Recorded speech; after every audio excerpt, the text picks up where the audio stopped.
Hello, everybody. Welcome to your hot takes for round 11 so far in the EFL Championship. 8 games played last night, another 4 tonight. And if you think that the weekend threw up some interesting, slightly surprising storylines, we are doubling down on pretty much all of them this midweek. Coventry continue to kill it up at the top of the table. The surprise entries into the top 10 are now kind of surprise entries into the top 6. A fascinating looking playoff picture, I've got to tell you. Parachute teams, we said none of them could win the year one parachute teams at the weekend. Well, they all went one better yesterday and they all lost. Incredible. Birmingham, huge win for Chris Davies up at Preston. And Norwich and Blackburn, bad to worse. What's worse than worse? Well, they're both in the bottom 3 and the trend down continues. Get your views in the comments if you were across an EFL Championship game or if you just have a view on the 8 games we are about to talk about. As is common, and as I said on the weekend's hot takes, it may stay very common for the rest of the season for us to be starting with Coventry because they just look out on their own, the best team in the league at the moment. They've started absolutely brilliantly. It's pointless me just looking at the league table and telling you they're unbeaten and, you know, they're top and they've won 5 games in a row. This week has been very, very formative. As usual, we got some Coventry fans a little bit triggered by me saying they didn't play well and win. That was a compliment, by the way, against Blackburn. They needed some quality, a couple of shots from the edge of the box to grind out a win. You want to see that. You can't play well every round. And it was even more kind of pronounced today. Not that they, had to grind out a win, but they did it in a different way. They went to a back 3. Luke Wolfenden came in the middle of that back 3. Ellis Sims started up front. It was obvious Lampard wanted to address the challenge of Fratton Park down there at Pompey and add a bit of extra physicality, a bit of extra grit. And I'll tell you what, it worked a charm. They were nearly onto another clean sheet. Sims got an assist, and you've got to give Lampard credit. When it looked like Sims was done, didn't it, at the end of last season? I don't know if he was even involved in the playoff games. If he was, it was not for very long. Memory doesn't serve me particularly well on that one. And I also thought Brandon Thomas Asante was, kind of a subs bench option. And wherever he puts him, down the middle, either side, 10, he's doing an amazing job. 11 goal contributions, 1 per round. Every game, Brandon Thomas Asante will give you a goal or an assist this season. Outstanding. He gets another 2 goals last night. Could have got the hat-trick, hit the bar as well. John Massinio, in his interview, was pretty sort of magnanimous about it, knew that Coventry were the better side, and they are seemingly a class above. We'll see how Middlesbrough respond tonight. I know if Middlesbrough were to win tonight, they'd only be a point behind, but I don't know. There's just this sense that Middlesbrough might be near their capacity, and Coventry are just smooth at the moment, riding along there in 3rd gear. Absolutely brilliant from the Sky Blues. That's 1 win in 7, by the way, from Pompey. And 3 of their 4 defeats have been at Fratton Park as well, which is a kind of reverse to what we expected and what we sort of saw last year. Last thing to say, there's quite a few teams actually this round who've gone back-to-back so far. Obviously, if you've done 5 straight wins, then you are back-to-back in the 3-game week so far. Coventry on potentially for the fabled 9-point week. Outstanding. Millwall 2, Stoke 0. Millwall are 3rd in the EFL Championship. Wow. And I've got to say this right here, right now. We're all saying the same thing, that it's an open door in the Championship. Yes, Coventry are very good, but for everyone else, it looks like with Ipswich and Southampton kind of, particularly last night, stinking it out. Leicester lost as well and might get a points deduction at some point. Anyone can finish anywhere they want right now. Look, one of those sides could go on a mad run. They're capable of it. They've got the best squads. But right now, it just ain't happening. So if you are Millwall and you perennially are around 8th place and can't quite make the playoffs. Surely this is the year. The door is open for a Millwall to get into the playoffs and into the Premier League. They're currently third, 3 straight wins for Millwall. And remember, this is against the Stoke side who have started the season pretty well. 5 wins on the board for Stoke. I know a lot of draws recently, and they played it really well for their 3rd win in a row. And the one thing we say quite consistently about Millwall is they drip everything out of a game. If they're playing badly and have something in a game, they get a draw. If they're in a game at the moment, they get a win, don't they? And for the second time this week, I tell you what, ain't half a good trick to be able to put yourself, go bang, bang, score 2 goals in the first half, put yourself 2-0 up. They did that at QPR. Kept the clean sheet this time around. Who scored? Aziz and Kramer. And this just feels like a big opportunity for Millwall, doesn't it? In the absence of, maybe a load of quality at the top of the Championship, or certainly the big teams not delivering, can Millwall do it? They've got a manager there in Alex Neil, who is hugely experienced at Championship level, and lest we forget, has a promotion at Norwich on his CV. Stoke 1 win in 5, and I keep saying about Stoke with these low margin games. I mean, Derby have overtaken them now in the 0s and 1 stakes, because we actually got a 2 in a Stoke game here with Millwall scoring twice. But the point I was going to make, Stoke did win from behind on opening day. Yes, I can remember that. However, it feels like whoever scores the first goal in a Stoke game at the moment, or actually, let me flip that around. If Stoke don't score the first goal in a Stoke game at the moment, you feel like they're not going to go ahead and get a win. So, I don't know, a bit overly fine margins, overly pragmatic. I don't know. You tell me. But Millwall 3rd as things stand. And yeah, I suppose West Brom could overtake them tonight, but they're only going to drop 1 place maximum. Brilliant stuff. And also, like Coventry, they are on for the 9-point week. So, our Bristol City, and we did Bristol City versus Southampton on the watch along last night. It was 3-1 to the Robins. You can get my reaction to everything that happened in that game in the archives there. All 2 hours of it, all 4 goals. And Bristol City are another team on for a 9-point week. So many back-to-back wins so far this week. More to come, by the way. Same old story in Southampton games, isn't it? They are top for possession. They're second for XG, but they're 17th in the league, Southampton. And I think we're going to say a similar thing about Ipswich, where at the moment you kind of know about Southampton that they're going to be neat and tidy and they're going to play the ball around. But if you're fairly solid, and Bristol City, you've got, 3 strong centre-backs, and you can play on the counter, and you've got individual quality in your front 3, which they have. They've got the running power of Reece. They've got the long-range shooting, the set plays of Twine, the finishing of Twine last night. They've got the dribbling ability of Mehmeti. Sit, wait, play on the counter, win 3-1. Happy days. I mean, Will Still's going to be furious. I haven't checked out his interview yet, but 2 of the goals were Mehmeti and Twine being allowed to run through from halfway after mistakes by Southampton. So I want to pay credit to Bristol City, who, as I say, are on back-to-back wins, but it was one of those where they waited for Southampton to implode, and they duly did and took advantage. You can only beat what's in front of you, and Bristol City did exactly that. A double dink from Twine, one with the right foot, one with the left foot. And by the way, the finish from Mehmeti was excellent as well. They've got good front players, haven't they, Bristol City? They've got a manager with a very sturdy philosophy, knows what he wants to do, and the door is wide open, and they are currently 4th in the table. Well done, Bristol City. Southampton 1 win in 10.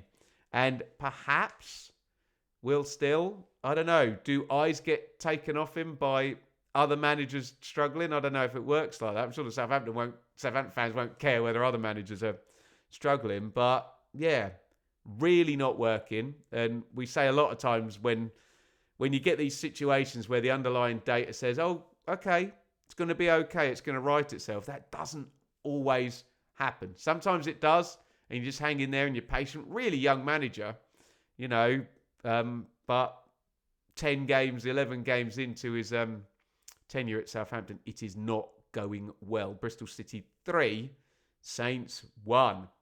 And while I was watching that, I was regularly updated on Ipswich 0, Charlton 3. Wham! And What's Got Two Fingers and made a YouTube short about Ipswich's long undefeated home championship record that went back. Obviously, they had a season in the Premier League, but they lost to Leeds at the start of championship season 23-24 and then went unbeaten for the entire rest of the season. Hadn't lost at home so far. Pretty close against Derby, wasn't it? Very late goal in there. But they got well and truly done by Nathan Jones and by Charlton. And rinse repeat, from the conversation I've just had about Southampton, about a parachute team circulating the ball, making chances, having possession, and then just losing. And rinse repeat the analysis we gave of the Middlesbrough game, where Middlesbrough pushed up, pressed, and got a victory against Ipswich. Charlton obviously better value for this, and I suppose most worryingly from an Ipswich point of view, the collapse there. Alex Palmer, also the keeper, going out injured in the first half, so Christian Walton involved here. But we'll get to Ipswich properly. But Charlton, brilliant. Nathan Jones, I had a feeling this was a bad opponent for Kieran McKenna to be coming up against right now as he tries to shape this squad that's just been relegated and sort of turned over and churned in the Premier League. And you know what you're going to get from Jones, don't you? Swamp the midfield, power at the back, good set plays, happy to just be patient, wait there, good pressing. They've got goals from midfield with Carey. They've got goals from set play. Did Gillespie score one? He did, didn't he? Leeburn off the bench for the other. And they smelt blood once they got in front, didn't they? I mean, look, Ipswich had 30 shots and 67% possession in this game. But not that it would have been that pronounced a number, but Charlton would have been perfectly ready for that game state. And we know Nathan Jones has done this before in this league and basically set up the promotion for Luton, which Rob Edwards did the last leg of in the 21-22 season, 22 I can't remember mid-championship years. Too many. Been doing this for too long. So, yeah, brilliant from Charlton. By the way, 13 points in 6 games for Charlton, who are far and away the highest of the 3 ex-League One teams from last season. 5th clean sheet of the season as well. They are in fine form, and yet another team who could potentially do a 9-point week. Ipswich could potentially do a 0-point week, and this is interesting. Let's keep a watching brief on this because certainly in the Championship, and you know, the narrative and the situation is very different in the Premier League. This is the first time Kieran McKenna is going to be coming under a fair bit of pressure here. Ipswich have been losing football matches for a long time now. They were in the Premier League last year. Charlton were in League One. Charlton are the lowest ranked team from last year's finishing positions in the division. And Ipswich lost 3-0 at home to them. So this feels, I don't want to, say a worst defeat ever under McKenna or, come up with some pithy YouTube aphorism or whatever. But it does feel like the first time I'm a little bit, that's uncomfortable for McKenna. He's going to get some awkward questions about this one. And yeah, not looking good, not going great. Ipswich 13th at the moment and prone to being overtaken tonight as well by a couple of teams. Charlton 0, I wish. Ipswich 0, Charlton 3. Get your thoughts in the comments on Pompey 1, Coventry 2, Millwall 2, Stoke 0, Bristol City 3, Southampton 1, Ipswich 0, Charlton 3. Hull City 2, Leicester 1. Brilliant. Love it. We did the hot takes on the weekend, and again, you try and call it balanced, and you'll always trigger, kind of emotionally engaged fans of football teams. That's the deal. They're hypersensitive to their team being spoken about. And I said about Hull, I said, okay, they've got back-to-back wins already either side, and it was Sheffield United who missed a penalty very late in that game, and then Birmingham had obviously a red card and an own goal in that game. And I said, brilliant from Hull. Triggered fans ignored that bit. But yeah, is it totally viable? Well, here we go. Hull at home to Leicester, a Year 1 parachute team. And here comes the third win in a row. And they were 2 up in short order in this one. I think they did it without McBurney as well. Miller is back in the starting lineup, which is great because he's been an exciting winger in this league. He was on loan at Preston, wasn't he? And then signed by Hull. He scored pretty well immediately. Gelhardt is in decent form at the start of this season. They got themselves 2 up. It was a brilliant goal from Ramsey in the second half. Leicester do hit the post at the end. Don't cry, Hull fans, about me saying that. It's an objective fact that happened, but it's also an objective fact that Hull are 7th. I think they would have been in the top 6 at some point in that first half, wouldn't they, before Charlton and Bristol City indeed started winning. But, I mean, look, this is tremendous from Jakirovic, isn't it? We were all a little bit, haven't heard of this guy, hasn't managed in England, let alone the Championship before. Mr. Illichali looked like if someone came up with a decent offer in the summer, he would have sold the club just like that. And you're a bit worried, and here they are in 7th spot on 3 wins in a row, and yet another team who can do a 9-point week. So, listen very carefully to what I'm about to say, Hull fans. Take a bow, Hull. Absolutely superb. Can they round out the week against fellow playoff challengers Charlton with another win and make it 4 in a row? Outstanding. And again, let's talk about Leicester. Let's talk about a parachute team who's now out of the top 6. And the caveat we always play with Leicester is they were charged for a PSR breach. So we do think there will be a sanction coming at some point. They may already be under a business plan given the lack of kind of signings for transfer fees they've done so far. That may or may not be revealing. We will find out in the wash whether that is already the case. With the EFL, they've been draw heavy, haven't they, under Party Marty Cifuentes. And now, when you're draw heavy, if you then stick a defeat on there, 1 win in 7, out of the top 6, no clean sheet in 5 for Leicester City. Fatawu tried to do the trick off the right, whipped it far post, couldn't pull it off in this one, and they go under. Is that a theme, that may repeat for Leicester? Hull 2, Leicester 1. Preston 0, Birmingham 1. 2 things to say here. Preston have been outstanding at home. They lose at home for the first time. And my God, did Chris Davies need that win?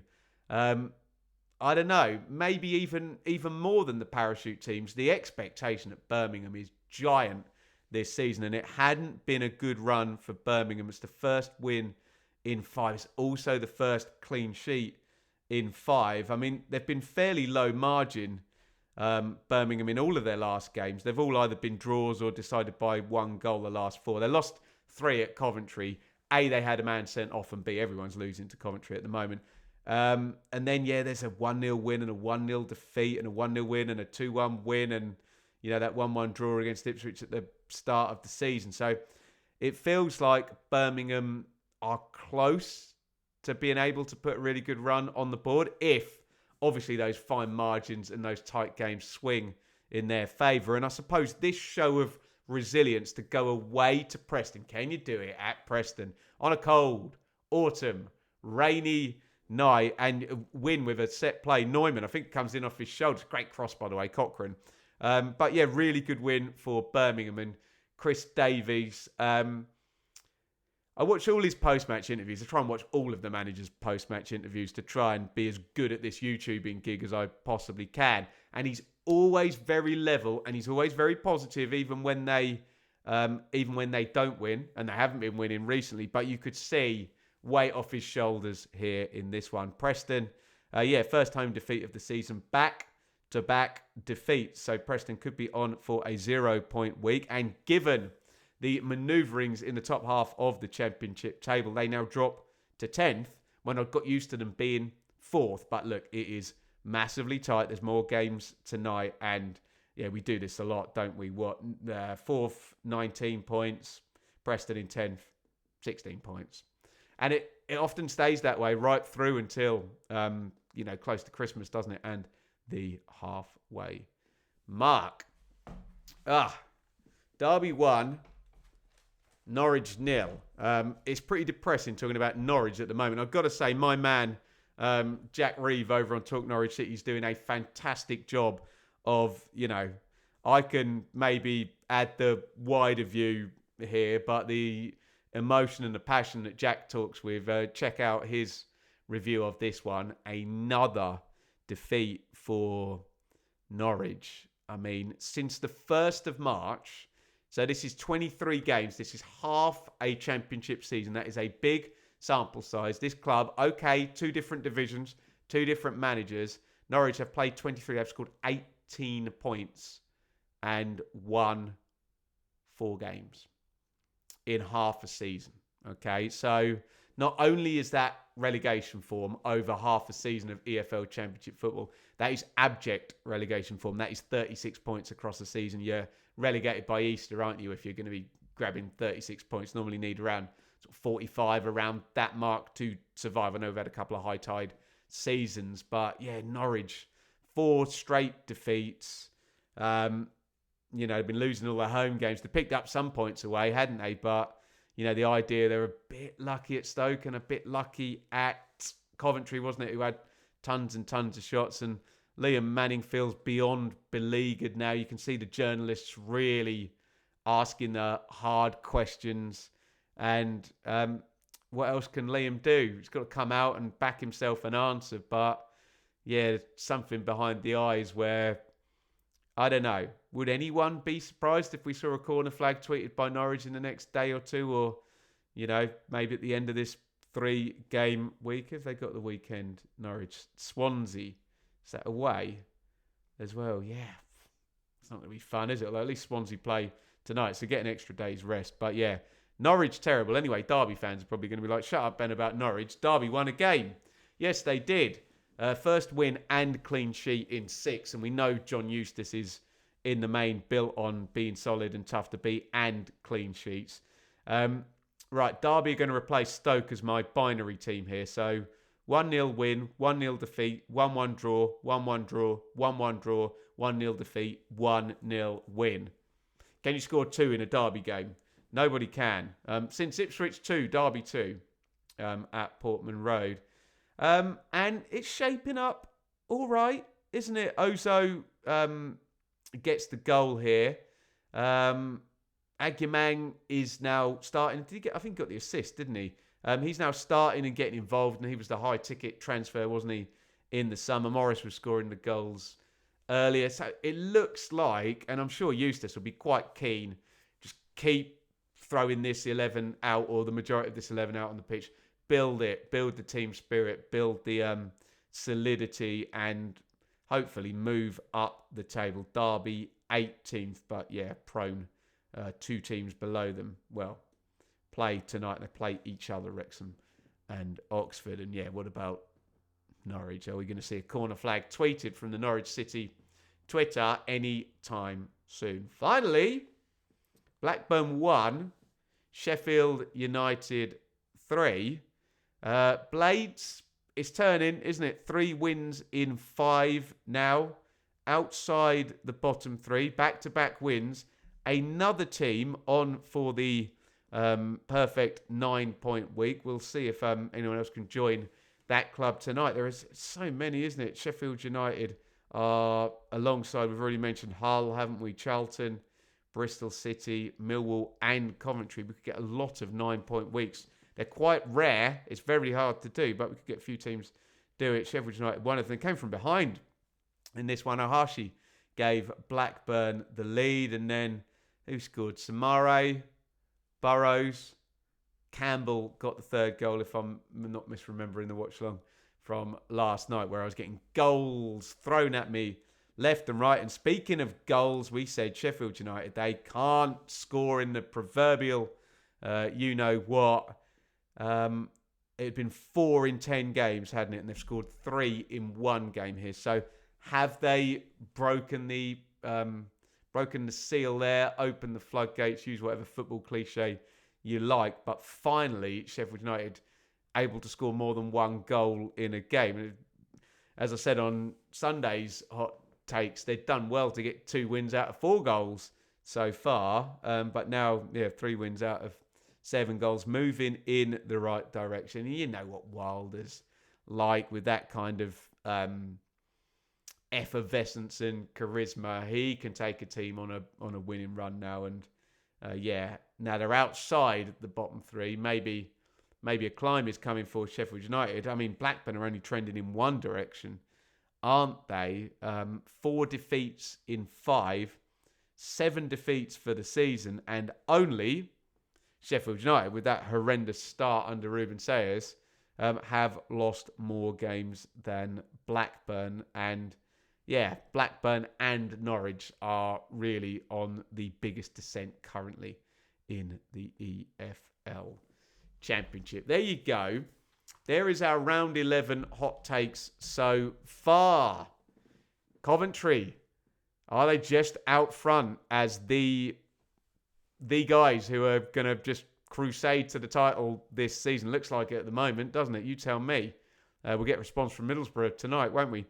Top 10 surprises being top 6 surprises. Your playoffs at the moment, by the way, would be Millwall versus Stoke, the same game from last night, and Bristol City versus Charlton, with Hull waiting in the wings in 7th. So we've got some fascinating potential playoff spots, haven't we?